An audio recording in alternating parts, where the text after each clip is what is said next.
ஒரு மனுஷன் வாழ்க்கையில் முன்னேறணுன்னா அவன் கொடுக்கக்கூடிய முதல் கிரயம் என்னென்னா கவனம். முதல் கிரயம் என்னது? கவனம். Everything in this world starts and followed by attention. நீங்கள் எதற்கு கவனம் செலுத்துகிறீங்களோ அதுதான் உங்கள் கூட தனித்து நிற்கும். ஹல்லேலூயா. நீங்கள் ஸ்போர்ட்ஸில் கவனம் செலுத்துனீங்கன்னா நீங்கள் ஸ்போர்ட்ஸ் மேன் ஆகிடுப்பீங்க. நீங்கள் நல்ல பாடகராக மாறணும்னு சொல்லி கவனம் செலுத்தியிருந்தீங்கன்னா என்ன இருப்பீங்க? பாடகராக மாறி இருப்பீங்க. நல்ல ஜெபிக்கணும்னு நீங்கள் கவனம் செலுத்தியிருந்தீங்கன்னா என்ன பண்ணுவீங்க? ஒரு ஜெப வீரராய் மாறி இருப்பீங்க. அதே போல் தான் எது கவனம் செலுத்துகிறோமோ அதுதான் வெற்றி அடையும். ஊழியத்தில் கூட நான் ஊழியத்தில் மேலோங்கி போக வேண்டும், ஊழியத்தில் நான் முன்னேற வேண்டும் என்று சொல்லி நீங்கள் ஆசைப்பட்டீங்கன்னா நிச்சயமாக மேலே போயிடுவீங்க. எத்தனை பேர் விசுவாசிக்கிறீங்க? ஒரு சின்ன செய்தியை உங்களோடு கூட நான் தெளிவாய் சொல்ல விரும்புகிறேன். என்னோடு கூட நீதிமொழிகள் 8ஆம் அதிகாரம் 1-2 வசனங்களை வாசிக்கலாம். நீதிமொழிகள் 8ஆம் அதிகாரம் 1-2 வசனங்கள். ஞானம் கூப்பிடுகிறது இல்லையோ, புத்தி சத்தமிடுகிறது இல்லையோ, அது வழி அருகே உள்ள மேடைகளிலும் நாற்சந்திகளிலும் நிற்கிறது. இங்கே ஞானத்தை குறித்து இந்த வேதாகமும் நமக்கு ரொம்ப தெளிவான ஒரு திட்டத்தை பேசுகிறது. நாட் த விஸ்டம் கிரை. ஞானம் சத்தமிடுகிறது இல்லையா, ஞானம் கூப்பிடுகிறது இல்லையா, சத்தமிடுகிறது இல்லையா என்று பேசப்படுகிறது. ஏன் இந்த ஞானம் கூப்பிடுகிறது, ஏன் இந்த ஞானம் நம்மளை அழைக்கிறது அப்படின்னு பார்த்தீங்கன்னா, the wisdom is the key to ruling on earth. இந்த பூமியிலே ஒரு மனிதன் ஆளுகை செய்ய வேண்டும் என்று சொன்னால் அவனுக்கு தேவை ஞானம். அவனுக்கு தேவை என்னது? ஞானம். நான் இன்றைக்கி ரொம்ப ஒரு வித்தியாசமான கோணங்களில் சில நினைவுகளை ஞாபகப்படுத்த விரும்புகிறேன். Wisdom is the key to ruling on earth. ஏன் ஞானம் சத்தமிட்டு கூப்பிடுகிறது? ஏனென்றால் இந்த பூமியிலே நாம் சில காரியங்களை சரியாய் நிறைவேற்றணும்னா நம்மளுக்கு தேவை ஞானம். நம்மளுக்கு தேவை என்னது? ஞானம். இதுக்கு எதிர்மரம் என்ன அப்படின்னு கேட்டிங்கன்னா மூடத்தனம். இதுக்கு எதிர்ப்புறம் என்னது? மூடத்தனம். அப்போ பூமியில் நம்ம கஷ்டப்படுறதுக்கு மிகப்பெரிய காரணமே என்னென்னா மூடத்தனம் தான்.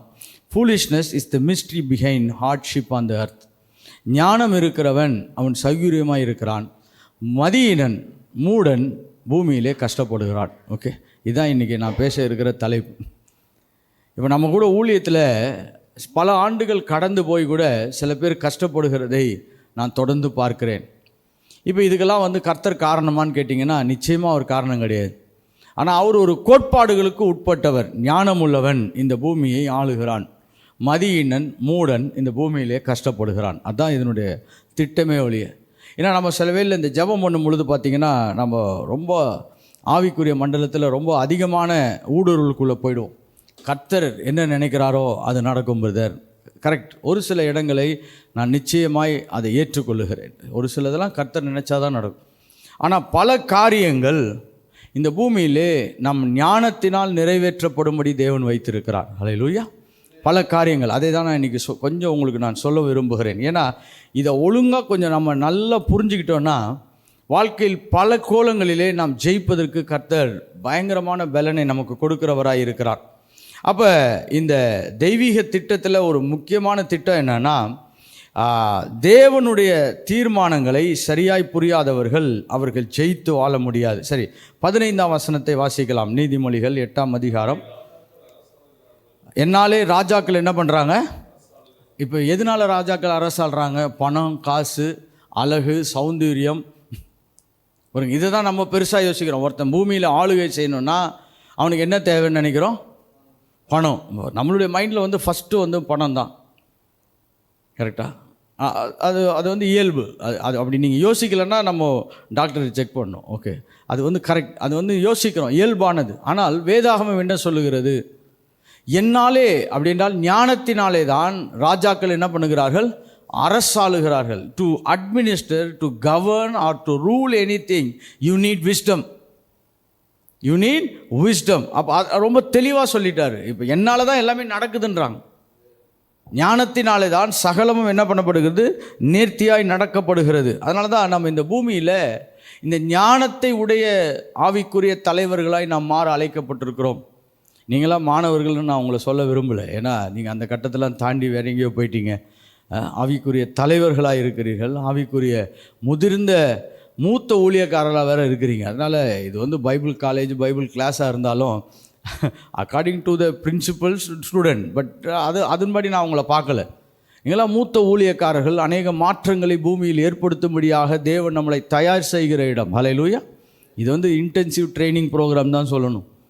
அதனால தான் இங்கே இருக்கிற செய்திகள்லாம் பார்த்திங்கன்னா, அன்றைக்கி ஒருத்தர் the language of the holy spirit பேசி சொல்கிறார், பாஸ்டர் ஒவ்வொரு லைனும் உட்காந்து ரொம்ப கவனமாக கேட்க வேண்டியதாக இருக்குது. ஏன்னா இவங்கெல்லாம் கதை கேட்டு பழகினவங்க. எப்படி கதை கேட்டு பழகினவங்க, சொந்த கதையும் பைபிள் கதையும் ரெண்டுத்தையும் சேர்த்து சொல்லி எங்கேயாவது கொண்டு போய் மக்களை விட்டுருவாங்க. ஆனால் கிளாஸ் அப்படி கிடையாது. இது வந்து இன்டென்சிவ் ட்ரைனிங் ப்ரோக்ராம். இங்கே வந்து ஞானமுள்ள ஆவிக்குரிய தலைவர்கள் உருவாக்கப்பட வேண்டியது மிகப்பெரிய அவசியமான நிலையில் இருக்கிறது. சரி, அப்போ foolishness is the key to failure. இன்றைக்கி இதை ஒன்று மட்டும் நல்லா புரிஞ்சுக்கோங்க. நம்முடைய மூடத்தனமும் முட்டாள்தனமும் தான் நம்ம தோல்விகளுக்கு மிகப்பெரிய அடித்தளமாய் மாறுகிறது. The foundation to failure is foolishness. மூடத்தனமும் முட்டாள்தனமும் தான் நம்முடைய தோல்விகளுக்கு அடித்தளமாய் மாறுகிறது. அப்போ வெற்றிக்கு எது அடித்தளமாய் மாறுகிறது என்று சொன்னால், ஞானம்தான் வெற்றிக்கு என்ன பண்ணுகிறது? அடித்தளமாய் மாறுகிறது. நீங்கள் எங்கெல்லாம் ஞானம் வேலை செய்யுதுன்னு பாருங்கள், அங்கெல்லாம் மனிதர்கள் உயரிய பதவியில் இருப்பார்கள். எங்கெல்லாம் ஞானம் வேலை செய்யுதோ அங்கெல்லாம் பாருங்கள், அவங்க உயரிய பதவிகளிலே மனிதர்கள் இருக்கிறார்கள். அப்போ வாழ்க்கையில் கஷ்டப்படுறவங்கள்ட்ட இருக்க பெரிய சவால் என்னென்னா ஞானக்குறைவு. ஓகே, அதை தான் நம்ம இன்னொரு டைமில் மூடத்தனம், முட்டாள்தனம் இதையே சொல்லிகிட்டு இருந்தால் எங்களை கூப்பிட்டு வச்சு இப்படி சொல்கிறீங்களே பாஸ்டர் அப்படின்ற மாதிரி ஆகிடும். அதனால தான் ஞானக்குறைவு. அதுக்கு பேர் என்னது? ஞானக்குறைவு. ஞானம் இல்லை, போதிய அளவு நமக்கு அந்த இடத்துல என்ன பண்ணலை, ஸ்ட்ரகிளிங் இருக்குது. பாருங்கள், நான் சில ஸ்ட்ரகிள் சொல்கிறேன் பாருங்கள். நீங்கள் வாழ்க்கையில் கஷ்டப்படுறீங்கன்னா வாழ்க்கையை குறித்த ஞானம் இல்லை. வாழ்க்கை வந்து எல்லாவற்றையும் சேர்த்து சொல்வது. ஓகே, ஒரு சரீர சுகம், நல்ல சிந்தனை, நல்ல நட்பு உறவுகள், அப்புறம் நல்ல மனிதர்களோடு நம்ம ஐக்கியப்படுறது, இப்படியெல்லாம் நீங்கள் அதிலெல்லாம் நீங்கள் ஓவரால் நீங்கள் தோக்குறீங்கன்னா அப்போ வாழ்க்கையை குறித்த பெரிய என்ன கிடையாது, வெளிச்சம் கிடையாது. அடுத்தது நிறைய பேர் ஸ்ட்ரகிள் ஆகிறது ஃபைனான்ஷியல். நிறைய பேர் ஸ்ட்ரகிள் ஆகிறது என்னது? ஃபைனான்ஷியல். பொருளாதாரத்திலே மிகவும் ஸ்ட்ரகிள் ஆகிறோம். அப்போ பொருளாதாரத்தில் நம்மளுக்கு ஞானம் இல்லை. நம்ம எப்படின்னா ஆவிக்குரிய உலகத்தையும் ஜெபத்தையும் பொருளாதாரத்தையும் ஒன்றா இணைச்சிருவோம். எப்படி? நிறைய ஜெபம் பண்ணால் பணம் வரும்னு பாருங்கள். நிறைய ஜெபம் பண்ணால் நிறைய தெய்வீக தொடர்பு வரும். ஹல்லேலூயா. தேவனோடு தொடர்பு வரும். அது என்ன பண்ணுதுன்னா அடுத்த கட்டத்தில் நம்மளை ஞானத்துக்குள்ளே கொண்டு போகிறது. அந்த ஞானம் நல்லா வேலை செய்யும் பொழுது பணம் வருது. இப்படி ஞானம் நல்லா வேலை செய்யும் பொழுது என்ன வருது? பணம் வருது. பணம் டைரெக்டாக வர்றதே கிடையாது. கரெக்டாக? அப்படி டைரெக்டாக வந்துச்சுன்னா அது கள்ளப்பணம் ஆகிடும். டைரெக்டாக வந்தால் என்ன ஆகிடும்? கள்ளப்பணம் ஆகிடும். நீங்கள் ஞானத்தினால தேவனோடு கூட உறவிலிருந்து நாம் அடுத்த கட்டத்துக்கு நகர அழைக்கப்பட்டிருக்கோம். பிஸ்னஸில் தோல்வி ஏன் வருகிறது? பிஸ்னஸை குறித்த பெரிய ஞானம் இல்லை. பாருங்கள், எல்லாருக்கும் வெற்றி பெறணும்னு ஆசை. எனக்கெல்லாம் பிஸ்னஸ் குறித்து ரொம்ப ஆசை. நிறைய ட்ரை பண்ணியிருக்கிறேன், நிறைய தோற்றுருக்கிறேன். ஆனால் அதை குறித்த ஒரு பெரிய ஞானம் இல்லை. நிறைய பேருக்கு கல்யாணம் பண்ணி சந்தோஷமாக இருக்கணும்னு ஆசை. ஓகே, அது விபரீதமான ஆசை தான். இருந்தாலும் அந்த ஆசை யாரை விட்டுது? ஆனால் கல்யாணத்தை குறித்து உங்களுக்கு ஒரு பெரிய வெளிச்சம் இல்லைன்னா அந்த கல்யாணமும் உங்களுக்கு ஒரு பெரிய பெரிய சவாலாக மாறிவிடும். அப்போ எல்லாவற்றுக்கும் தனித்தனியான ஞான போதனைகள் உண்டு. அதை முதல்ல ஒத்துக்கணும். ஓகே, ஏன்னா ஒரு கூட்டத்தார் என்ன சொல்கிறாங்கன்னா, இந்த மாதிரி அறிவையும் ஞானத்தையும் புத்தியும் சம்பாதிக்கிறத மட்டும் வச்சு நம்ம ஜெயிச்சிடலான்னு நினைக்கிறாங்க. அவங்கக்கிட்ட ஒரு ப்ராப்ளம் இருக்குது. இன்னொரு கூட்டம் என்னென்னா, வெறும் ஜபத்தை வச்சே என்ன பண்ணிடலாம், ஜெயிச்சிடலான்னு நினைக்கிறாங்க. என்னை பொறுத்த வரைக்கும் நீ இரண்டையும் சேர்த்து சரியான பதத்திலே ஆவியானவரோடு கூட வாழ்ந்தால் தான் அது சரியான இடத்துக்கு மாற்றப்படும். வெறும் ஜெபம் மட்டுமே மாற்றத்தை தரும்னா நம்ம ஜெபித்த ஜெபத்துக்கு எப்படி ஒரு 10-15 இந்தியாவை ரசித்திருக்கணும். ஓகே, அதே மாதிரி பயங்கரமான அறிவு கோட்பாடுகள், அப்படியே பயங்கரமான theological teaching, point by point, அப்படியே ப்ரிசெப்ட்ஸ் பை ப்ரிசெப்ட்ஸ்ன்னு வாங்க. அப்படின்னா வரிகளுக்கு வரிகளாய் சொல்லி கொடுத்து அப்படி ஜெயிச்சுருந்தா எப்படி? ரெண்டுமே பிரச்சனையாக தான் இருக்குது. இந்த பக்கம் போனால் ஒரே குதூகலமாக இருக்குது, இந்த பக்கம் போனால் ஒரே வறட்சியாக இருக்குது. ஆனால் மாற்றம் எங்கே வருகிறது என்று சொன்னால், இரண்டையும் சரியாய் புரிந்து கொண்டு ஒரு மனிதன் எதை செய்யணுமோ அதை சரியாய் செய்யும் பொழுது தான் மாற்றம் வருகிறது. ஸோ ஞானத்துக்கு நான் இன்றைக்கி கொடுக்க போக ஒரு டெஃபினிஷன் என்னென்னா, எதை செய்ய வேண்டும் என்று தெரிந்து அதை செய்ய வேண்டும் என்று. எதை செய்ய வேண்டும் என்று தெரிந்து அதை என்ன பண்ணணும், செய்ய வேண்டும். ஏன்னா இப்போ இது ரெண்டுத்துலேயுமே இந்த ஸ்டேட்மெண்ட்டில் 2 பகுதியாக, எதை தெரிய வேண்டுமோ அதை தெரியணும். ஆனால் தெரிஞ்சுக்கிட்டால் மட்டும் போதாது, அதை என்ன பண்ணணும், செய்யணும். அப்போ தான் அது ஞானமாக மாறுகிறது.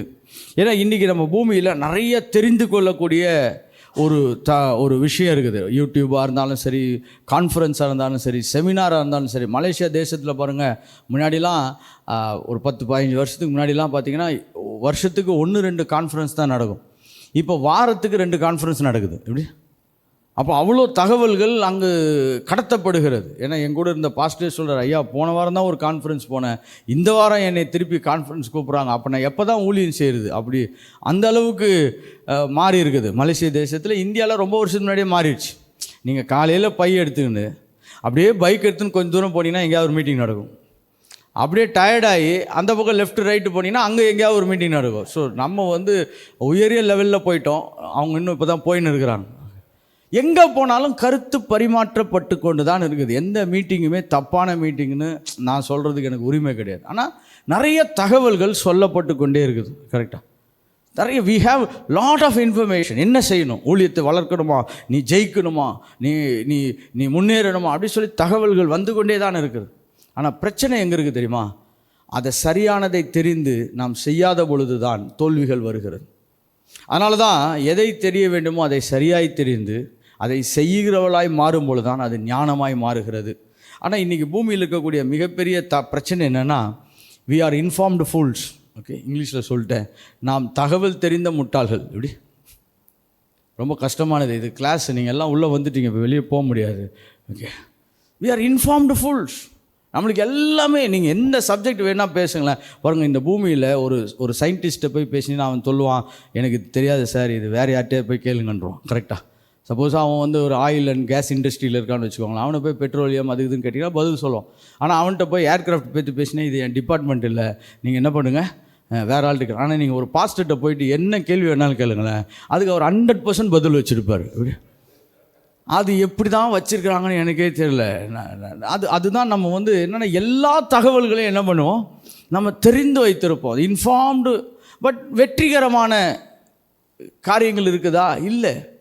அதனால தான் தகவல் தெரிந்த முட்டாள்களாய் அநேக வேலைகளை நம்ம மாற்றப்பட்டிருக்கிறோம். அப்போ இதை சரிப்படணும். என்னென்னா, விஸ்டம் இஸ் அப்ளைடு இன்ஃபர்மேஷன்.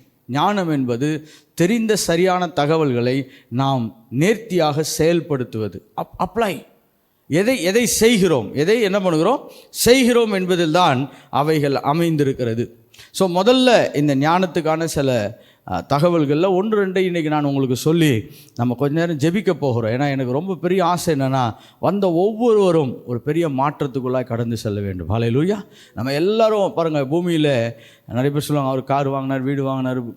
எனக்கு பொறுத்த வரைக்கும் இவர் ஞானவான் அப்படின்னு ஒரு பேர் எடுத்துட்டிங்கன்னு வச்சுக்கோங்களேன், ஆட்டோமேட்டிக்காக வெற்றி எல்லாமே உங்கள் பின்னாடி என்ன பண்ணோம், தொடர்ந்து வரும். நம்மளுக்கு பயங்கரமான பிரச்சனை என்னென்னா விஸ்டம் தான். இதை நான் ரொம்ப வருஷத்துக்கு முன்னாடியே கண்டுபிடிச்சிட்டேன். ஆனால் அதை போய் அப்ளை பண்ணுறது ரொம்ப கஷ்டம். ஏன்னா மக்கள் உட்காந்து கேட்குறதுக்கு ஆயத்தமாக இல்லை. ஞானம் சத்தமிட்டு கூப்பிடும். இவன் என்னென்னா இவன் அதுக்கு திருப்பி சத்தம் கொடுத்துன்னு இருப்பான். எப்படி அது கூப்பிடும் பொழுது உட்காந்து என்ன பண்ணணும், நீ கேட்கணும். அதனால தான் ராஜாக்கள் ஆளுகை செய்கிறார்கள்னு சொல்லுகிறது. த ஃபஸ்ட் திங் பாருங்கள், நீங்கள் ஞானவானாய் மாறணும்னா முட்டாளாக இருக்கக்கூடாது. ஞானவானாக மாறணும் என்ன பண்ணக்கூடாது, முட்டாளாக இருக்கக்கூடாது. இன்றைக்கி முட்டாள்துவத்தின் சில தன்மைகளை விளக்குகிறேன். அது நமக்கு ஒரு எச்சரிப்பை கொடுக்கும் நம்ம ஞானவானாய் மாறுவதற்கு. ஹல்லேலூயா. சரி, முதலாவது, நாம் தேவனை விட்டு தனியாக இயங்கும் பொழுது நாம் முட்டாள்களாய் மாற்றப்படுகிறோம். when we do things independent of God, தேவனை விட்டு நாம் தனியாய் இயங்கும் பொழுது நாம் முட்டாள்களாய் மாற்றப்படுகிறோம். Existence independence of God, this is the greatest number 1 rule of becoming a fool. நீங்கள் ஞானத்தில் குறைவுபடுறீங்கன்னா, நீங்கள் தேவனுடைய தீர்மானங்களை திட்டங்களை விட்டு நீங்கள் தனியாய் இயங்கி கொண்டிருக்கிறீர்கள் என்பதை கவனமாய் பார்க்க ஆரம்பிக்க வேண்டும். எப்பெல்லாம் லைஃப்பில் நம்மளுக்கு சர்க்கிள் வருகிறதோ, சேலஞ்சஸ் வருதோ, ஸ்ட்ரகிள்ஸ் வருதோ, அன்யூஷுவல் கிளைமேட்டிக் கண்டிஷன்ஸ், ஏன்னா இது வரைக்கும் இல்லாத சில பாதகமான நிலைகள் வருதுன்னா இம்மிடியட்டாக நம்ம என்ன செய்யணும்னா, நான் எங்கேயோ ஒரு முட்டாள் வேலை செய்திருக்கிறேன், I have been existing without God. நான் தேவனுடைய உதவிகள் இல்லாமல், தேவனுடைய அனுமதிகள் இல்லாமல், தேவனை சார்ந்து கொள்ளாமல் எங்கேயோ வாழ்ந்து கொண்டிருக்கிறேன். ஒரு சில வசனங்களை வாசிக்க விரும்புகிறேன். சங்கீதம் 14ஆம் அதிகாரம் 1ஆம் வசனம். Psalms 14:1. சங்கீதம், தேவன் இல்லை என்று மதிக்கட்டவன் எங்கே சொல்லிக்கிறான்? வெளியில் சொல்ல மாட்டான், இருதயத்தை சொல்லிடுவான். அப்படின்னா என்னென்னா, அவர் இருக்கிறாரு, நான் என்னுடைய வேலையை என்ன பண்ணுவேன், கரெக்டாக செய்து முடிப்பேன். I can fulfil everything without God. மதிக்கட்டவன் அப்படின்னா அவன் தன் இருதயத்தில் தான் பேசிப்பான். அவன் அதனால தான் நம்ம இந்த மதிக்கட்டவர்களை கண்டுபிடிக்கிறது ரொம்ப கஷ்டம். அவங்களுடைய செய்கைகளை வச்சு தான் கண்டுபிடிக்கலாம். ஏன்னா இவன் இருதயத்தில் தனக்கு எல்லாம் தெரியும், தான் எல்லாத்தையும் செய்து விடுவேன். பாருங்க, ஊழியம் கூட அப்படி தான் சில வேளையில் போய் நம்ம சரியான சிக்கலில் மாட்டுறோம். என்னால் இதை செய்ய முடியும், என்னால் இதை செய்ய முடியும். பாருங்கள், நான் மோட்டிவேஷன் ப்ரீச்சிங்க நான் 100% பிலீவ் பண்ணுறேன். கர்த்தர் மோட்டிவேட் பண்ண சொன்னால் நம்ம மோட்டிவேட் பண்ணலாம். ஆனால் சில வேளையில் கர்த்தர் மோட்டிவேட் பண்ணாத இடத்தையும் நீங்கள் மோட்டிவேட் பண்ணிட்டீங்கன்னா பிரச்சனை. எப்படி? ஏன்னா you will become self depend, not God depend. இப்போ என்ன சொல்லுவாங்கன்னா, ஒன்றுமே இல்லை, மோட்டிவேஷன் டீச்சிங்கினுடைய மிக முக்கியமான கோட்பாடு நான் உங்களுக்கு சொல்கிறேன் பாருங்களேன். நீ பெரிய ஆள். எப்படி? நீ யார்? நீ பெரிய ஆள். உனக்குள்ள எல்லா ஆற்றல் இருக்குது, எல்லா சக்தி இருக்குது, எல்லா வல்லமே இருக்குது. இது ஆல்மோஸ்ட் கிட்டத்தட்ட பார்த்தீங்கன்னா பைபிள் மாதிரியே இருக்கும். ஏன்னா நீ தான் பரிசுத்த ஆவியுடைய ஆலயமாக இருக்கிறாய். எப்படி? உள்ளே ஆவியானவர் இருக்கிறார், தேவன் இருக்கார், அப்படியே பேரலாக வரும். ஆனால் என்ன சொல்லுவாங்கன்னா, இப்போ நீ நினச்சதை செய்ய முடியும். எப்படி? கடைசியாக அவங்க வைக்கிற புள்ளி எங்கே? நீ நினச்சதை செய்ய முடியும். அப்போ நீ பிளான் பண்ணு, திங்க் பண்ணு, நிறைய யோசி, அவுட் ஆஃப் த பாக்ஸ் யோசி. இப்படிலான மக்கள் யோசிச்சு கடைசியில் என்னென்னா, இவன் தன்னுடைய சுய ஞானத்திலே சார்ந்து கொள்ளுகிறவனாய் மாற்றி விடுகிறார்கள். ஆனால் நம்ம வேலை என்னன்னா, நம்மளும் யோசிக்கணும், திங்க் பண்ணணும், எல்லாம் பண்ணணும். ஆனால் நாம் தேவனை சார்ந்து செய்ய அழைக்கப்பட்டிருக்கிறோம். இன்னொரு வசனத்தை வாசிக்கலாம் பாருங்கள். சங்கீதம் 53:1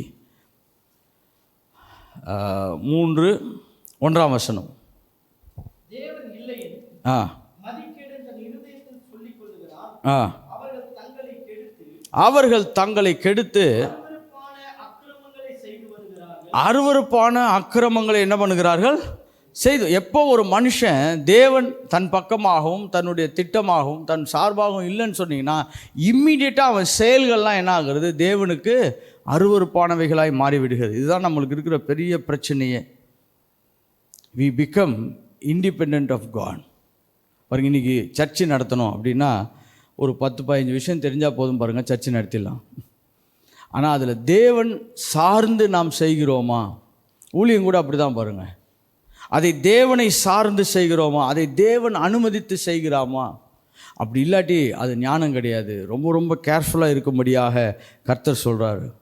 ஏன்னா டிஃபிஷியன்சி எங்கே வருகிறது, இதனுடைய தாக்கம் எங்கே வருகிறதுனா, நான் தேவனை சார்ந்து கொள்ளாத பொழுது தான். பாருங்க, இதுக்கு நம்ம சில சப்பக்கட்டெலாம் வச்சுருப்போம். இங்கிலீஷில் பார்த்திங்கன்னா ஸ்கஃபோல்டிங். ஏன்னா இந்த ஐடியாலஜி நம்ம கரெக்டாக ஹோல்ட் பண்ணோம். நான் ரொம்ப நேரம் ஜெபிக்கிறேன் பதர், இப்படி நான் ரொம்ப நேரம் பாட்டு பாடுறவங்களுக்கு ரொம்ப நேரம் பாட்டு பாடணும். இப்படி அவங்களுக்கு ஒரு 3 மணி நேரம் கொடுத்தீங்கன்னா கூட பத்தாது. இப்படி ஒரு 300 பாட்டை பாடி அந்த பக்கம் வந்து சேர்ந்துருவாங்க.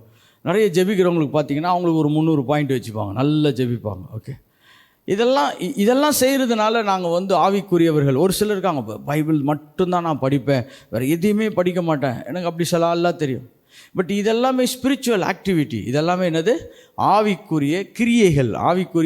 இது தவறான கிரியைகள், சரியான கிரியைகள். ஆனால் தேவனை சார்ந்து கொள்வதுனா என்ன தெரியுமா? அவர் என்ன சொல்லுகிறாரோ அதை மட்டும் செய்வது. இதெல்லாம் கரெக்டு. நம்ம ரொம்ப நேரம் ஜெபிக்கணும், ரொம்ப நேரம் பைபிள் படிக்கணும், ரொம்ப நேரம் உபவாசம் எடுக்கணும். இதெல்லாமே எந்த விதத்திலும் சரியானவைகள், தப்பானவைகள் கிடையாது. ஆனால் சரியான ரூட் அது. ஆனால் போய் சேர வேண்டிய இடம் என்னன்னா, நான் தேவனை சார்ந்து கொண்டிருக்கிறேனா? நான் ஜெபம் பண்ணியே என் இஷ்டத்துக்கு செய்யலாம். கரெக்டாக, நான் ஜெபம் பண்ணியே என்ன பண்ணலாம்? என் இஷ்டத்துக்கு நிறைய செய்யலாம். நான் பைபிள் படித்தே என் இஷ்டத்துக்கு என்ன பண்ணலாம்? நான் நிறைய செய்யலாம். இதுக்கெல்லாம் வேறு எங்கேயும் எக்ஸாம்பிள் போவேன்னா நானே தான் எக்ஸாம்பிள். நிறைய பைபிள் படித்து, நிறைய புக்கு படித்து என் இஷ்டத்துக்கே நிறைய செய்திருக்கிறேன். ஏன்னா அதுக்கும் இதுக்கும் ரொம்ப பெரிய சம்மந்தமே கிடையாது. நம்மளே நிறைய பைபிள் படித்து நம்ம யாரையாவது நேசித்திருக்கலாம், விரும்பி இருக்கலாம். அது தேவனுடைய அனுமதி இல்லாமல் செய்திருக்கலாம். ஓகே, நீங்கள் காதலிக்கிறவங்கெல்லாம் பாருங்கள், சர்ச்சில் காதலிக்கிறவங்க பாருங்கள், அவன் என்ன ஜெபம் பண்ணியா காதலிக்கிறான்? அவன் காதலிக்கிறதுக்காக ஜெபம் பண்ணுறான். அப்படி ஏன்னா ஒரு பையனை கேட்டேன், ஏன்டா இங்கே வந்து இந்த வேலை செய்கிற? சரி, பிள்ளையார் கோயிலில் எப்போ இந்த வேலையை செய்ய முடியும்னா, கரெக்டு தான், அவன் கேட்ட கேள்வி கரெக்டாக தான் இருந்துச்சு. கரெக்டாக, இங்கே தானடா நான் தேடணும் அப்படின்னா, ஆனால் இது தேவனை சார்ந்து கொண்டு செய்யலை பாருங்கள். இங்கே தான் ப்ராப்ளம் வருது. நம்ம மினிஸ்ட்ரி கூட அப்படி தான். யாராவது 2-3 பேர் நம்மளுக்கு ஒரு ஐடியா கொடுத்துட்டாங்கன்னா உடனே அதில் கபகபன்னு இறங்கி என்ன பண்ணுறது. ஒருத்தர் சொன்னார், காலை விட்டு பார்க்கலான்னு இருக்கேன். கால் போயிடுச்சுன்னா என்ன பண்ணுவா? காலை விட்டு பார்க்குறேன். ஏன்னா சில வேளையில் மக்கள் சில சில சில இடங்களை சரியாக புரிஞ்சுக்கல பாருங்கள். டிபெண்டன்சி ஆஃப் காட், தேவனை சார்ந்து கொள்வது என்பது டோட்டலாக டிஃப்ரெண்ட். அது தேவனுக்கு தான் முதல் இடத்தையும் முதல் மரியாதையும் நம்ம என்ன பண்ணுறோம், தேவனுக்கு கொடுக்க விரும்புகிறோம். இதுக்குள்ளே நம்ம எவ்வளோக்கு எவ்வளோ ஜேர்னி பண்ணுறீங்களோ அவ்வளோ சீக்கிரமாக மூடத்தனத்துலேருந்து வெளியே வந்துடுவீங்க. அவ்வளோ சீக்கிரமாக நம்ம ஞானிகளாக என்ன பண்ணிவிடுவோம், நம்ம மாறி விடுவோம். இப்போ பிரச்சனை எங்கன்னா நம்மளுக்கு டிபெண்டன்சி ரொம்ப கம்மியாகுது. ஏன்னா நம்மளுக்கு ஒன்று பார்த்தீங்கன்னா, நீங்கள் பிரசங்கம் நிறைய நாள் பண்ணுறவங்களா இருந்தீங்கன்னா, முதல்லலாம் பார்த்தீங்கன்னா ஒரு பிரசங்கம் எடுக்கிறதுக்கு 3 மணி நேரம் 4 மணி நேரம்லாம் என்ன பண்ணுவோம், நம்ம ஜாப் பண்ணியிருப்போம், ஆயத்தம் பண்ணியிருப்போம், நோட்ஸு, அங்கே இருக்கிற நோட்ஸு, இன்னும் 2 பேருக்கு ஃபோன் பண்ணி அந்த வசனம் எங்கே இருக்குது, இந்த வசனம் எங்கே இருக்குது. அப்புறம் ஒரு 10 வருஷம் கழிச்சு பாருங்களேன், நோட்டே இல்லாமல் கூட 3 மணி நேரம் பிரசங்கம் பண்ணுவோம். ஆமாம், நோட்ஸே இல்லாமலாம் எனக்கு எல்லாமே தெரியும். இப்போ நான் கேட்குறேன், டிபெண்டன்சி எங்கே போச்சு? முன்னாடிலாம் ஒர்ஷிப்புக்கு ஒரு பாட்டு எடுக்கணுன்னா நம்ம ஆளுங்க ஜோம் பண்ணி பாட்டு எடுப்பாங்க. அந்த டிபெண்டன்சிலாம் இன்றைக்கி கம்மியாகுது. இதுதான் நம்முடைய வாழ்க்கையினருக்கு மிகப்பெரிய சரிவுக்கு காரணம். நீங்கள் இன்னொன்று, ஒரு பொருளெல்லாம் வாங்கணுன்னா பரிசுத்தவான்கள் பல மணி நேரம் ஜெபிச்சிருக்கிறாங்க. இன்றைக்கி நம்ம அதெல்லாம் ரொம்ப ஜெபத்தெல்லாம் கம்மி பண்ணிட்டோம். வாங்கிட்டு வந்துட்டு ஸ்தோத்திரம் பண்ணி ஜெபம் பண்ணிக்கிறோம். நம்ம இயல்பாக பேசுகிறவங்க கூட டிபெண்டன்சி இல்லை பாருங்கள். தேவனை சார்ந்து இதை செய்கிறோமா? தேவனை சார்ந்து செய்யாத எல்லா இடமுமே நம்மளை முட்டாள்கள் என்று உலகத்துக்கு அறிமுகப்படுத்தும். நம்மளை முட்டாள்னு க்ளீனாக காமிச்சிடும். நான் ரொம்ப துக்கத்தோடு கூட, ஏன்னா பல பாஸ்டர்களை இந்த சமீபத்தில் நிறைய பாஸ்டர்களை சந்திச்சுட்டு வரேன் பாருங்கள். உலகம் அவங்கள பார்த்து ரொம்ப கஷ்டப்படுது. ஏன்னா எங்கள் பாஸ்டருக்கு அவர் கொஞ்சம் நல்லா யோசித்து செய்திருக்கலாமேன்றாங்க. எப்படி? அவ்வளோதான் அவங்களால சொல்ல முடியும். ஏன்னா தலைவர்கள் மூடத்தனத்தில் போவது காரணம் என்னென்னா இண்டிபெண்டன்சி ஆஃப் காட், தேவனை சார்ந்து கொள்வது. இன்னொன்று கொள்ள பாருங்க, ஃபைனான்ஷியல் லைஃப் ஸ்ட்ரகிள் ஆகிறது காரணம் என்னென்னா, கர்த்தர் சொல்லாத எதையுமே செய்யாதீங்க. ரொம்ப சிம்பிள். கர்த்தர் உங்களை எதையாவது அனுமதி கொடுக்காத எந்த இடத்துல கால் வச்சாலும் ஃபஸ்ட்டு மாற்றுறது ஃபைனான்ஸ் தான் இருக்கும். நிறைய பேர் சொல்லுவாங்க, பாடுகள் இந்த பூமியிலே கர்த்தர் கொடுத்துருக்காரு, அது அவர் கொடுத்தா வாங்கிக்கோ, நீனே ஏன் உருவாக்குற? நான் பாடு இல்லைன்னு சொல்லிட்டேன்னா அதுக்கு வேறு ஒரு பெரிய தியாலஜிக்கல் டிபேட் இருக்கும். பாடு இல்லைன்னு சொல்கிறாரு, இவர் வேறு ஒரு டீச்சிங்கில் போயிட்டார். நான் பாடு இருக்குது. என்ன பாடு இருக்குது?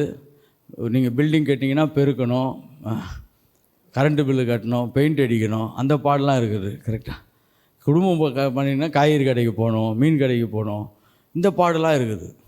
பாடு இல்லைன்னா நம்ம சொல்ல. பிள்ளைங்களை பற்றினா படிக்க வைக்கணும், அது சரியாக படிக்கலைன்னா ஸ்கூலில் போய் நிற்கணும், அந்த பாடலாம் நம்மளுக்கு இருக்குது.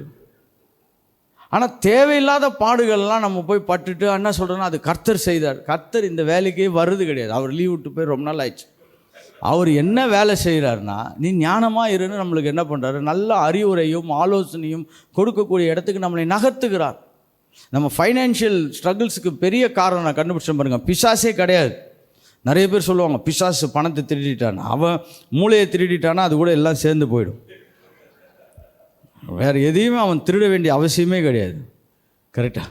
If you can twist your mind, உங்கள் மைண்டை கொஞ்சம் ட்விஸ்ட் பண்ணி வேறு விதத்தில் உங்களை திங்க் பண்ண வச்சுட்டானா எல்லாமே என்ன ஆகிடும், மிகப்பெரிய கஷ்டமாயிடும். நீங்கள் வேறு எதையுமே அவன் கஷ்டப்படுத்த வேண்டிய அவசியமே இல்லை.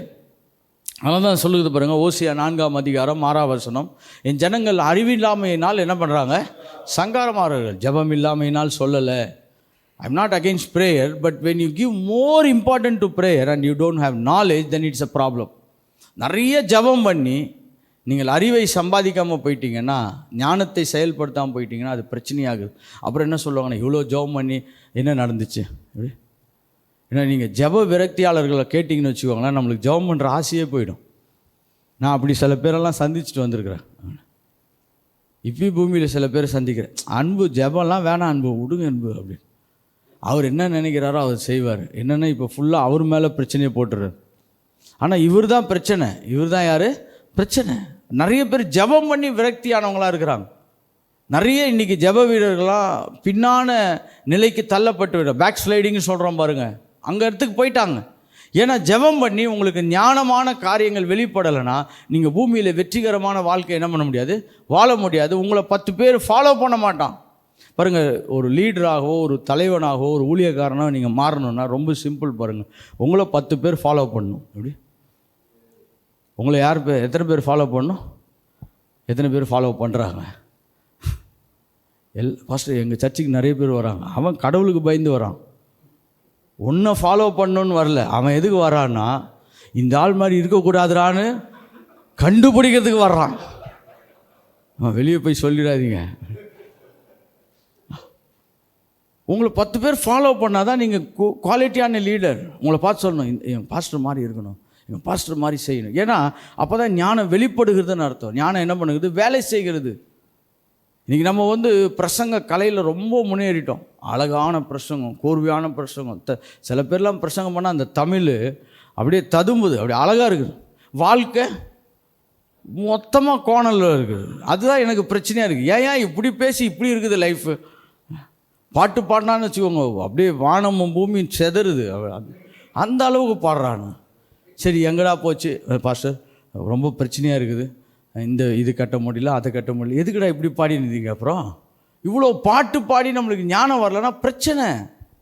We have to accept it. நான் சொல்கிறேன் பாருங்கள், என்னுடைய லைஃப்பில் நான் நிறைய பிரசங்கம் பண்ணிவிட்டு அங்கேருந்து அப்படியே கொஞ்சம் ஸ்லோவாக இறங்கி நானே என்னை செக் பண்ணுறேன். இவ்வளோ பண்ணி நம்ம வாழ்க்கையில் முன்னேறலைன்னா இவ்வளோ பிரசங்கத்துக்கு நம்ம எக்ஸாம்பிளே இல்லாமல் போயிட்டோமே. ஏன்னா அங்கே நம்ம டிபெண்டன்சி ஆஃப் காட் இல்லை, நம்ம தேவனை சார்ந்து கொள்ளாமல் நாம் சுய சார்பிலே இருக்கிறோம். சரி, 2வது பாயிண்ட்டுக்கு போகிறேன். ஏன்னா ஃபஸ்ட்டு சுய சார்பு, நாட் டிபெண்டிங் ஆன் காட். 2வது எதிர்காலத்தை குறித்து திட்டமிடாதது. முட்டாளனுடைய மிகப்பெரிய அடையாளமே என்னென்னா, எதிர்காலத்தை குறித்து என்ன பண்ண மாட்டாங்க, பிளான் பண்ணவே மாட்டாங்க. நான் மட்டும் சொல்லலை, இயேசுவானவர் சொல்லியிருக்கிறார். மத்தேயு எழுதின சுவிசேஷம் 25ஆம் அதிகாரம் 1 to 10 வசனங்கள். 25ஆம் அதிகாரம் 1 to 10 வசனங்கள். இப்போ இதை ஃபுல்லாக படிக்க வேணாம். இந்த 10 கன்னிகைகளை குறித்த ஒரு மிகப்பெரிய ஓமை. ஓகே, இயேசு சொல்ல வந்த நோக்கமே வேறு. இவங்க கன்னிகைகளை வச்சு படுத்துகிற பாடு இருக்குது, நம்மளை ரொம்ப டேஞ்சர் லெவலுக்கு கொண்டு போயிட்டாங்க. அப்படி ஆமாம், எண்ணெய் வாங்க போலையான்னு அது ஒரு டீம் இருக்குது, எண்ணெய் இருக்குதான்னு ஒரு டீம் இருக்குது. ஆனால் இயேசு சொல்ல வந்ததே வேறு. அவர் சொல்ல வந்த கான்செப்டே முற்றிலுமாக வேறு. இந்த ப்ரீ ட்ரிபுலேஷன் ராப்சர் அப்படின்னு உபத்திரவ காலத்துக்கு முன்பாக நாம் எடுத்துக்கொள்ளப்படுவோம் என்று சொல்லி விசுவாசிக்கக்கூடிய ஒரு பெரிய கூட்டம் இருக்குது. நானும் அந்த கூட்டத்தில் தான் இருக்கிறேன். ஆனால் அவங்க விசுவாசிக்கிற மாதிரி விசுவாசிக்கிறது கிடையாது. நானும் ப்ரீ ட்ரிபுலேஷன் தான் விசுவாசிக்கிறேன். ஏன்னா நம்ம கஷ்டப்படுறதுக்காக கர்த்தர் இத்தனை பேரை சொந்த பிள்ளைகளாக என்ன பண்ணலாம், மாற்றலை. உபத்திரவ காலத்துக்கு முன்னாடி எடுத்துப்பார். இன்னொருத்தர் சொல்கிறாரு உபத்திரவ காலமே கிடையாதுன்ட்டார், அது நம்மளை விட பெஸ்ட்டாக போயிட்டானு அவனு. சரி, உபத்திரவ காலத்துக்கு முன்னாடி நம்ம எடுத்துக்கொள்ளப்படுவோம்னா அவங்க போகிற மிகப்பெரிய ஓமை எங்கன்னா இந்த மத்தேயு எழுதின சுவிசேஷம் 25ஆம் அதிகாரத்தில் எண்ணெய் இருக்குதா. ஓகே, அது ஆனால் இயேசு சொல்ல வந்தவருடைய கருத்தை நான் இன்றைக்கி சொல்ல விரும்புகிறேன். பாருங்கள், அங்கே 2 கன்னிகைகளை குறித்து பேசுகிறான். ஓகே, நீங்கள் கன்னிகைகளாக இருந்தால் மட்டும் போதாது. அப்படின்னா என்னென்னா, பரிசுத்தவான்களாய் மட்டும் இருந்தால் போதாது. கன்னிகைகள் பரிசுத்தத்துக்கு என்ன பண்ணுறாங்க, அடையாளமாய் பேசுகிறாங்க. நீங்கள் கன்னிகைகளாய் மட்டும் இருந்தால் போதாது, புத்தியுள்ள கன்னிகைகளாக இருக்கணும். கரெக்டாக வாட் காட் வாஸ் எம்ஃபசைசிங் தேர். இயேசு அங்கே என்ன பேசிகிட்டு இருக்கிறன்னா, புத்தியுள்ள கன்னிகைகள். ஏன்னா இந்த இந்த வசனம் நமக்கு எல்லாம் தெரியும். இப்போ நான் மறுபடியும் போக வேண்டாம். ஒரு இடத்துல சொல்கிறார் பாருங்கள், புத்தியுள்ள கன்னிகைகள் என்ன பண்ணாங்கன்னா, அவர்கள் அதிகமான எண்ணெயை கூட என்ன பண்ணியிருந்தாங்க, வைத்திருந்தார்கள். they were having extra oil. அது எதை காண்பிக்குது என்றால், அவர்கள் எதிர்காலத்தை பிளான் பண்ணியிருந்தாங்க. இப்போ சப்போஸ் மணவாளன் வர்றதுக்கு லேட் ஆகிடுச்சுன்னா நம்மளுக்கு ரொம்ப நேரம் என்ன பண்ணணும், தீப்பந்தம் எரிய வேண்டும், நம்மளுக்கு லைட் வேணும் அப்படின்றத அவங்க பிளான் பண்ணியிருந்தாங்க. ஸோ இயேசு அங்கே என்ன சொல்ல வர்றார் அப்படின்னு பார்த்தீங்கன்னா, 5 were wise. 5 புத்திசாலிகளாக இருந்தார்கள். 5 பேர் என்ன பண்ணலை, புத்திசாலிகளாக இல்லை. அப்போ அந்த எக்ஸ்ட்ரா அந்த எண்ணெய் எதை குறிப்பிடுகிறது என்று சொன்னால், அவர்களுடைய ஆயத்தத்தை குறித்து பேசுகிறது. நம்ம எதிர்காலத்துக்கு எவ்வளோ ஆயத்தமாக இருக்கிறோம், எதிர்காலத்துக்கு எவ்வளோ ஆயத்தமாக இருக்கிறோம். பாருங்கள், ஊழியம் ஆரம்பிக்கும் பொழுது நான் சொல்கிற பாருங்கள், மினிமம் ஊழியத்தில் ஒரு செட்டில்மெண்ட்டுக்கு 5 to 7 years ஆகும். நீங்கள் கடவுளுடைய கிருபை இருந்தால் 3 வருஷத்தில் செட்டில் ஆகிடுவீங்க. செட்டில் ஆகிடுவீங்கன்னு என்னென்னா, உங்களுடைய தேவைகள்லாம் சந்திக்கப்பட்டுரும். வீட்டு வாடகை, சர்ச்சுக்கு வாடகை, காருக்கு பெட்ரோலு, பைக் பெட்ரோல் எல்லாம் மினிமம் நான் பார்த்த வரைக்கும் 5 to 7 years. ஸோ அப்போ நம்ம ஊழியத்துக்கு வரும் பொழுது இதை என்றைக்காவது நம்ம பிளான் பண்ணியிருக்கிறோமா? அடுத்த 5 வருடத்துலேருந்து 7 வருடம் வரைக்கும் நான் என்ன பண்ண போகிறேன்? அப்படி பிளான் பண்ணிட்டு வர்றவங்க பாருங்கள், நிறைய நாள் ஊழியத்தில் இருப்பாங்க. அதை பிளான் பண்ணாமல் வராங்க பாருங்களேன். கர்த்தர் கூப்பிட்டாரு, இன்றைக்கே கூப்பிட்டாரு, ஆப்பிரிக்கா தேசம் அழியுதுன்னாரு. இங்கே நீ முதல்ல அழிஞ்சிடுவ, ஆப்பிரிக்கா லேட்டாக தான் அழியும். இந்த அழைப்பில் வந்து நான் ரொம்ப நிறைய பேர்கிட்ட நான் போராடுறேன். ஏன்னா அழைப்பு வந்து அவ்வளோ ஈஸியாக வர்றதில்லை. அப்படி வந்தாலும் அதை ஈஸியாக நிறைவேற்ற முடியாது. அதுக்கு நிறைய விலைக்கரையை செலுத்தணும். அதில் முதல்ல என்னென்னா ஞானம் உள்ளவர்களாய் மாற வேண்டும். இப்போ நீங்கள் ஊழியத்துக்கு வர்றீங்க, நான் இதை செய்ய போகிறேன், அதை செய்ய போகிறேன். சரி, பிள்ளைகளுக்கு என்ன பிளான் பண்ணீங்க? மனைவிக்கு என்ன பிளான் பண்ணீங்க? சப்போஸ் எதிர்காலத்துக்கு என்ன பிளான் பண்ணீங்க? இப்போ சர்ச்சில் 6 மாதம் யாருமே தைத்து போடலன்னா நீங்கள் என்ன பண்ண போகிறீங்க? அது எப்படி போடாமல் போயிடுவாங்க? இயேசு நாமத்தினால நான் ரிலீஸ் பண்ணுறேன், அந்த அந்தகார பிசாசை கட்டுறேன். சப்போஸ் போடலைன்னா என்ன? ஒரு ஹைபாத்தட்டிக்கல் கொஸ்டின் எப்படி போட வச்சுருவீங்க? சொல்கிறேன். சப்போஸ் அப்படி ஒரு இப்போ கொரோனா வந்துச்சு, ஒரு பெரிய சவால் பாருங்கள். இப்போ சர்ச்லாம் வந்து நீங்கள் மெயின்லைன் சர்ச்சுக்கெலாம் எந்த பிரச்சனையுமே கிடையாது. ஏன்னா அவன் அடுத்த 50 வருஷத்துக்கு பிளான் பண்ணிட்டான். ஆமாம், 50 வருஷத்துக்கு பிளான். நீங்கள் மெயின்லைன் சர்ச்சினுடைய வெற்றி என்னென்னா ஜெபம், ஆராதனை, ஆவியானவர், அபிஷேகம், அந்நிய பாஷெல்லாம் கிடையாது. இதே ஒரே ஒன்று தான். எதிர்காலத்துக்கு வச்சு பிளான் பண்ணுவான். அடுத்த 5 வருஷத்துக்கு எவ்வளோ சேவை, அடுத்த 20 வருஷத்துக்கு என்ன தேவை, எல்லாத்தையும் பிளான் பண்ணி வச்சிடும். நம்ம பெந்தேகோஸ்துக்காரங்களுக்கு மட்டும்தான் இந்த ஓமர் ரொம்ப கரெக்டாக புரியும். எப்படி என்ன காலியானவொடனே என்ன பண்ணுறான்னு பக்கத்தில் போய் கேட்குறது. அவன் எவ்வளோ டெக்னிக்கலாக பதில் சொல்லிக்கலாம் பாருங்கள். என்னை விற்கிறவர் இடத்துல போய் கேளுங்கள். எல்லாமே ஃப்யூச்சர் பிளானிங் தான். அவன் பிளான் பண்ணி ரெடி ஆகிட்டான் பாருங்கள். இன்றைக்கி நான் சின்சியராக உங்ககிட்ட நான் சொல்ல விரும்புகிறது அதான் பாருங்கள். நானும் இந்த அபண்டன்ட் லைஃப் ஊழியத்தில் இருக்கிற ஒவ்வொருவரையும் நான் அடிக்கடி பேசுவேன். நம்ம அடுத்தது என்ன பண்ணலாம்? பிளான் பண்ணுவோம். நம்மளால் முடிஞ்சதை செய்வோம். நம்ம ஒன்றும் போய் பெரிய தேசத்தை மாற்றக்கூடிய கண்ணாப்பினான்ற வேலையெல்லாம் செய்ய வேணாம் பாருங்கள். நம்மளால் முடிஞ்சதை பெஸ்ட்டாக செய்யுங்க. உங்கள் சர்ச்சு கூட சொல்கிற பாருங்கள், க்ளீனாக பிளான் பண்ணுங்கள். ஃபஸ்ட்டு அந்த பிளான் பண்ணி ஃபெயிலியர் ஆயிடுச்சுன்னா என்ன பரவாயில்ல, அடுத்த இன்னொரு பிளான் போடலாம். You plan such way. நான் இந்த இடத்துல என் கூட இப்போ ரொம்ப வருஷமாக ட்ராவல் பண்ணுற நிறைய ஊழியக்காரங்க, நான் எவ்வளோ மீட்டிங் ஆரம்பித்து எவ்வளோ மீட்டிங் நிப்பாட்டியிருக்கேன் தெரியுமா? சில டைம் எனக்கே அவமானமாக இருக்குது. ஏன்னா பாஸ்டர்ஸ் அப்படி இல்லை, கடைசி வரைக்கும் அந்த கயிறை பிடிச்சி தொங்குவாங்க. அது எப்படி அது அருந்து விழுகிற வரைக்கும், அந்த ஒரு ஆத்மா வராமல் போகிற வரைக்கும் ஜெபம் பண்ணுவாங்க. நான் அப்படிலாம் இல்லை, திடீர்னு இந்த ப்ரோக்ராம் நின்றுச்சுன்னுவேன், அந்த ப்ரோக்ராம் நின்றுச்சுன்னுவேன். ஏன்னா நான் பல திட்டங்களை செய்வதில் கொஞ்சம் முனைப்பாக இருக்கிறேன். பிளான் பண்ணுவோமே, இதை பண்ணுவோம், அதை பண்ணுவோம். பாருங்கள், ஒன்றுமில்லாத இடத்துல நீங்கள் செந்தில் பதர் வந்திருக்கிறார். ரொம்ப அதிசயமான செய்தி அது. ஏன்னா அவர் வியாழக்கிழமை வர்றதுக்கான வாய்ப்பே கிடையாது. ஆனால் இன்றைக்கி வந்திருக்கிறார். இந்த இடத்துல வந்து நானும் அவரும் தான் ஒரு முள்காடு, அந்த முள்காடுக்கு நடுவில் நின்று நாங்கள் ஜெபம் பண்ணுறோம். இங்கே ஒரு ப்ரேயர் சென்டர் கட்டணும், அப்புறம் ஒரு கிளாஸ் கட்டணும், ட்ரைனிங் சென்டர் கட்டணும். பாருங்கள், இன்றைக்கி பல வருடங்களுக்கு அப்புறம் இதெல்லாம் நிறைவேறி கொண்டிருக்கிறது. இன்றைக்கி நம்ம நிறைய ட்ரைனிங் ப்ரோக்ராம் பண்ணுறதுக்கான ஒரு பில்டிங் கட்டணுன்னோம். அதையும் கர்த்தர் அனுமதிச்சார். இதெல்லாம் கொஞ்சம் கொஞ்சமாக அனுமதிக்கிறார். சில வேளையில் எனக்கு நிறைய சிக்கல் இருக்குது. ஆனால் அதெல்லாம் தாண்டி நீங்கள் ஒரு முழுமையான ஒரு கண்ணோட்டத்தை எடுத்து பார்த்தீங்கன்னா பிளானிங் தான். ஒருத்தர் சமீபத்தில் யாரோ ஒருத்தர் வந்தாங்க. ஆமாம், திருப்பூர்லேருந்து பாஸ்டர் வந்தார். ஒரு க்ளோஸ் ஃப்ரெண்டர். அவர் கூட சேர்ந்து ஈனாக்னு ஒரு பாஸ்டரை கூப்பிட்டு வந்தார். அவர் வந்து திருப்பூர் பாஸ்டர்ஸ் ஃபெலோஷிப்பினுடைய தலைவர் அவர் தான். இதெல்லாம் வந்து பார்த்துட்டு அவர் சொன்னார், ஒரு இடம் கூட வேஸ்ட் பண்ணாமல் கட்டிட்டீங்கன்னாரு. எப்படி ஒரு இடம் கூட வேஸ்ட் பண்ணாமல் கட்டிட்டீங்க பாருங்கள். எல்லாமே பிளானிங் தான். நாளைக்கு இது தேவைப்படும், நாளைக்கு அது தேவைப்படும். இன்றைக்கி உங்கள் ஊழியத்தில் கூட கர்த்தாவே நான் என்ன அடுத்தது பிளான் பண்ணணும். இப்படி பிளான் பண்ணாதவர்கள் மூடர்கள் என்று வேதம் சொல்லுது. பிளான் பண்ண லைஃப்பை கூட அப்படி தான் பாருங்கள். சில பேர்லாம் அழகாக லைஃப்பை பிளான் பண்ணியிருக்காங்க. பிள்ளை இந்த வயசு வரும்பொழுது அந்த பிள்ளைக்கு இது தேவை, அதுக்கு நான் இதை சேர்த்து வைக்கணும். அந்த பிள்ளைக்கு அது தேவை, அதை நான் சேர்த்து வைக்கணும். இப்படிலாம் கொஞ்சம் கொஞ்சம் யோசிக்காதவர்கள் மிகப்பெரிய மூடர்களாய் மாற்றப்படுகிறோம். லைஃப்பில் நான் நிறைய மூடத்தனத்தில் கடந்து போயிருக்கிறேன். அதனால தான் நான் தைரியமாக உங்களோடு கூட பேசுகிறேன். இது ஏதோ செய்தி இல்லை, இதனுடைய லைஃபே பேசுகிறேன். ஊழியத்தில் தோல்விகளுக்கு மிகப்பெரிய காரணம் தெரியுமா? மூடத்தனம் தான். இதில் பிசாசு பெரிய சவால் பண்ணிட்டான் பாஸ்டர்லாம் சொன்னீங்கன்னா அது வந்து வேறு தலைப்பு. ஆனால் முதலாவது நம்ம லைஃப்பை கிளியர் பண்ணலைன்னா பிசாசே உள்ளே வர முடியாது. பிசாசு எப்போ வரான் தெரியுமா? நம்முடைய அறிவின்மையினால் தான் அவன் உள்ளே வந்து சேருகிறான். மூன்றாவதாக ஒன்றை சொல்லி கொஞ்ச நேரம் ஜெபம் நடத்தலான்ற, ஆலோசனைக்கு மிஞ்சி வாழ்வது. இப்படி மூடனுடைய பெரிய அளவுகோல் என்ன தெரியுமா? ஆலோசனைக்கு மிஞ்சி வாழ்வான். Living above the council. கர்த்தர் கொடுக்குற ஆலோசனை, கர்த்தருடைய மனிதர்கள் கொடுக்கக்கூடிய ஆலோசனை, தெய்வீக திட்டத்தை பகிர்ந்து கொள்ளக்கூடிய ஊழியக்காரனுடைய ஆலோசனைக்கு மிஞ்சி வாழ்வது. ஓகே, நீதிமொழிகள் 28ஆம் அதிகாரம், நீதிமொழிகள் 28ஆம் அதிகாரம் 26ஆம் வசனத்தை வாசிக்கலாம். Proverbs chapter 28 verse 26. நீதிமொழிகள் 28.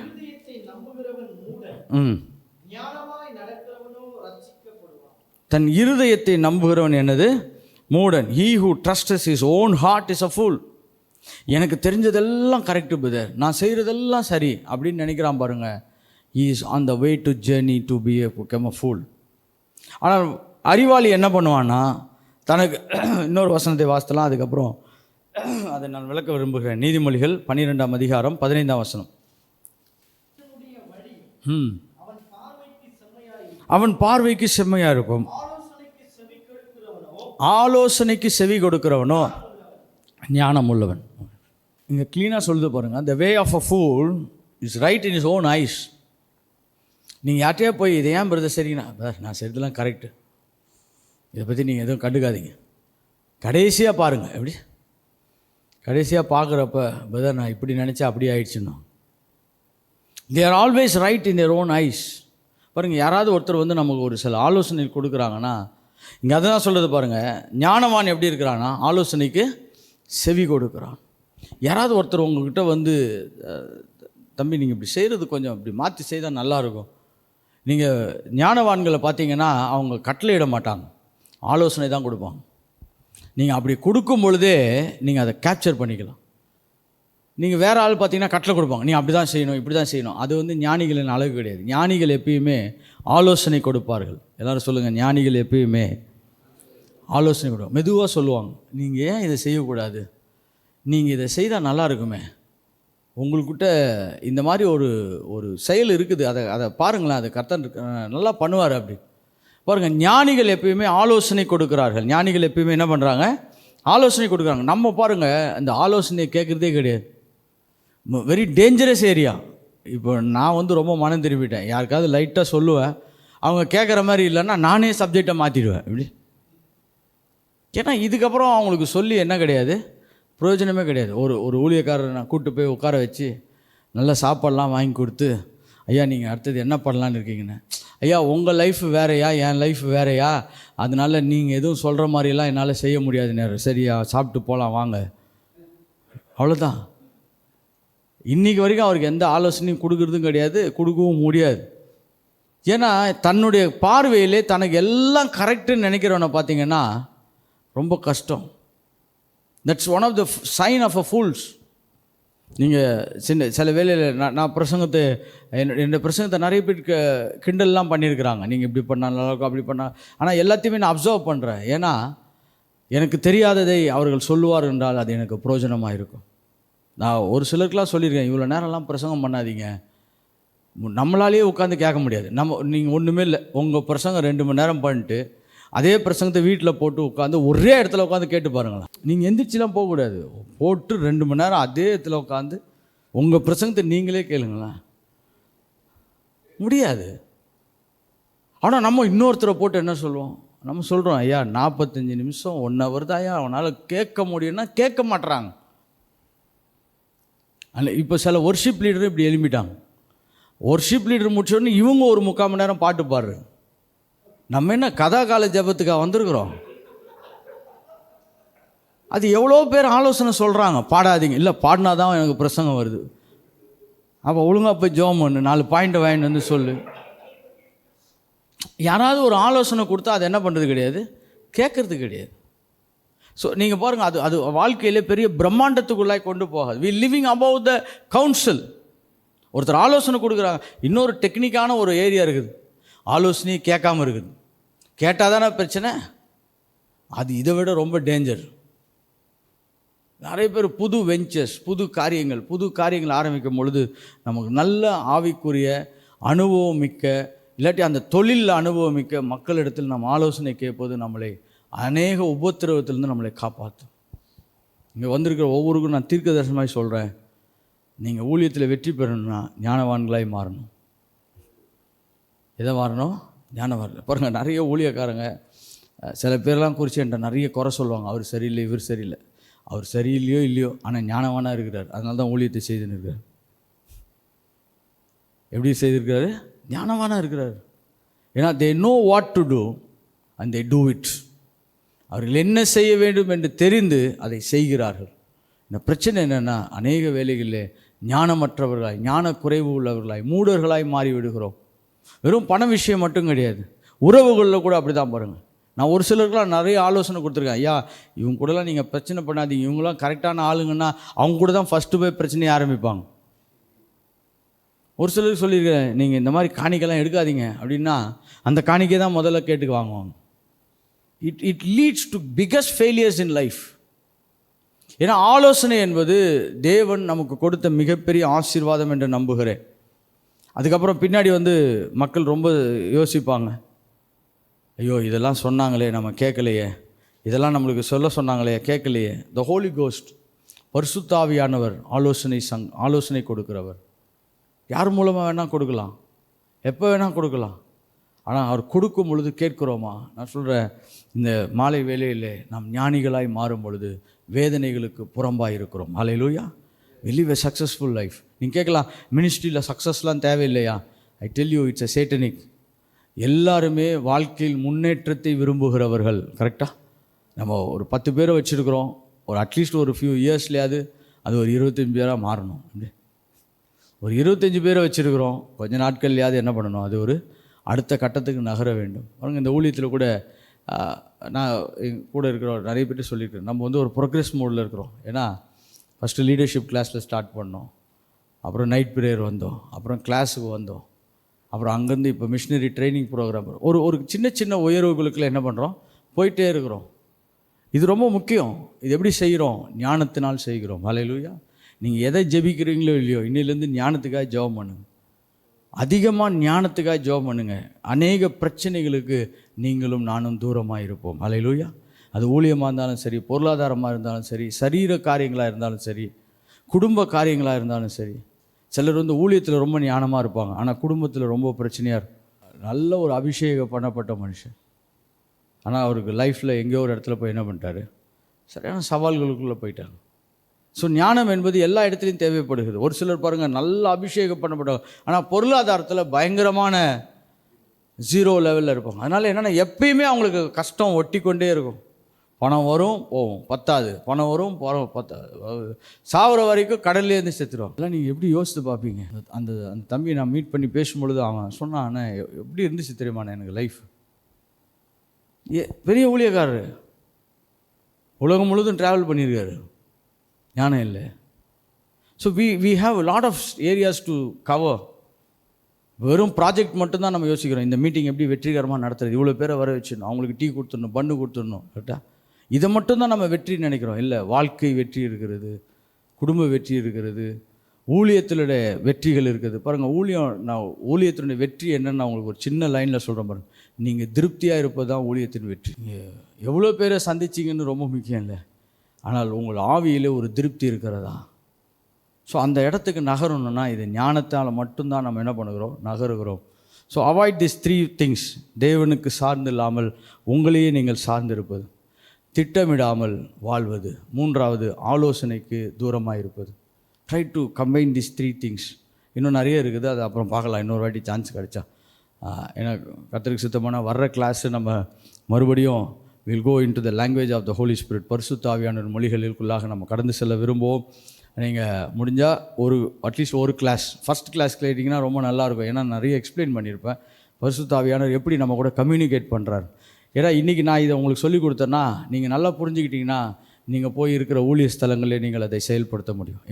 என்னுடைய ஆசை ஒன்று தான் பாருங்கள், நான் பிரதர்ஸ்டெல்லாம் சொல்லியிருக்கிறேன், நம்மக்கிட்ட இருக்க ஒவ்வொரு ஊழியக்காரர்களும் வெற்றி அடைஞ்சால் போதும், அது நம்மளுக்கு பெரிய சந்தோஷம். இப்போது ஹல்லேலூயா. ஸ்தோத்திரம் ஸ்தோத்திரம் ஸ்தோத்திரம் ஸ்தோத்திரம் ஸ்தோத்திரம் ஸ்தோத்திரம். ஹல்லேலூயா. ஸ்தோத்திரிக்கிறோம். கர்த்தாவே, எங்களை எல்லாம் முகாந்திரம் இல்லாமல் கூப்பிட்டு வர மாட்டீங்கப்பா. ஒரு 5-10 நிமிஷம் நல்லா ஜெபிக்க போகிறோம். கர்த்தாவே, எங்களுக்கு எங்கெல்லாம் ஞான குறைவுகள் இருக்கிறதோ கர்த்தாவே, அங்கெல்லாம் நாங்கள் ஒரு மாற்றத்தை விரும்பி ஜெபிக்க விரும்புகிறோம். கர்த்தா, கொஞ்ச நேரம் ஜெபிங்க. அது ஊழியமாக இருந்தாலும் சரி, பொருளாதாரமாக இருந்தாலும் சரி, குடும்பமாக இருந்தாலும் சரி, கொஞ்ச நேரம் நம்ம அப்படியே அர்ப்பணித்து ஜெபிப்போம். கொஞ்ச நேரம் அர்ப்பணித்து ஜெபிப்போம். Oh thank you Holy Spirit. Oh thank you Lord. Thank you Father. Thank you Jesus. அரபா கபா லபோ. கர்த்தாவே, ஞானம் சத்தமிட்டு கூப்பிடுகிறது இல்லையா? ஞானத்தினாலே தான் பூமியில் அரசாளுகிறார்கள் என்று வசனம் சொல்லுகிறதுப்பா. ஆளுகை செய்கிறார்கள் என்று வசனம் சொல்லுகிறது. கர்த்தாவே, எங்களுடைய தனிப்பட்ட வாழ்க்கைகள், பொருளாதாரங்கள், ஊழியங்கள், கர்த்தாவே, எங்கள் குடும்ப நிலைகள் எல்லாவற்றிலும் நாங்கள் ஜெயிக்கும்படியாய் கொஞ்ச நேரம் நாங்கள் ஜெபிக்க விரும்புகிறோம். கொஞ்ச நேரம் நாங்கள் ஜெபிக்க விரும்புகிறோம் அப்பா. Oh thank you Holy Spirit. Thank you Lord. Thank you.